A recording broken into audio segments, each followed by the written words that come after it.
Today I'm going to show you how to annotate in Schoology. It is really easy to do, and it's a great opportunity for your students to do their work right online and submit it to you pretty seamlessly. I'm going to start with finding myself some kind of a PDF. This is a graphic organizer from Discovery Ed, just an easy one that I found. Again, you can pretty much use any PDF. You can also create your own on Microsoft Word, and when you go to save it or you can print it, you could print it as a PDF. So the opportunities are really endless as to how you want to do this, but I'm going to download this so that you can see it here. And then I'm going to go to my Schoology account and I am going to click on one of my courses. And what you're going to do now is you are going to click on Add Materials and you are going to add an assignment. I am just going to call this AEIOU. Obviously, call it whatever you want. If you wanted to put directions in here, you can.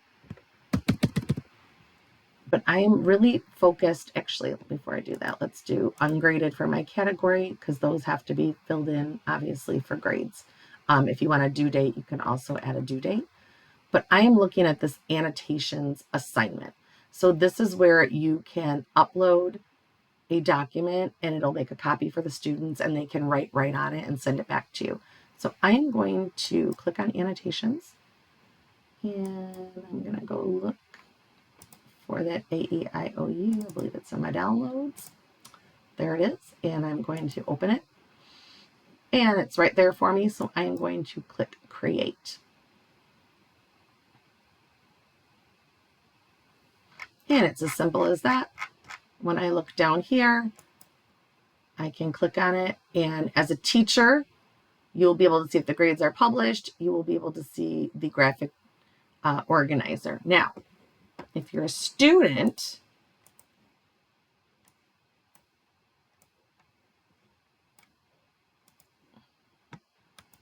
completing it, students are going to go in, and when they go click on the AEIOU, it says there are directions. If, obviously I didn't put any in, but the directions would be there.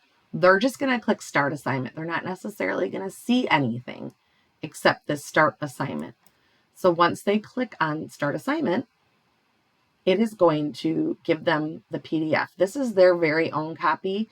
It's nothing that multiple students will be writing on. It is just one that makes a copy for that specific student.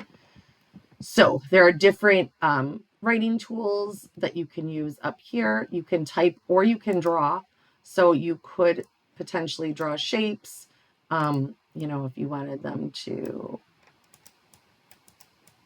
have specific features on here to draw, they could. We are going to click type though for today. We are going to click on the free text. And when I click in a box, it will let you insert text. You can bold it, italicize, underline. You can change the color. So for this particular activity, it says list a word that describes something you saw or learned. Okay, so I'm going to use an adjective, the word that describes what I learned is amazing. There's my sentence. Now, if you want them to, they can also do a freehand highlight where you just pick your highlighter color. They can also pick what thickness it is, and they can just, they can highlight right over that word. I don't know why that's not working. It was just working. There we go. So they can draw right over that word if they want. They can also highlight as they type. So if they wanted to do it that way, they could type and highlight as well. I can highlight that, click on it. Whoops, and it highlighted all my, it's going a little too fast. So again, I can go on to my typing, describe how it made you feel. This lesson made me excited to complete the lab. Okay, and then you keep going on. Once they have everything done, they're going to click submit on their end. This is what the student's going to see. They have options of resubmitting. And then on your end,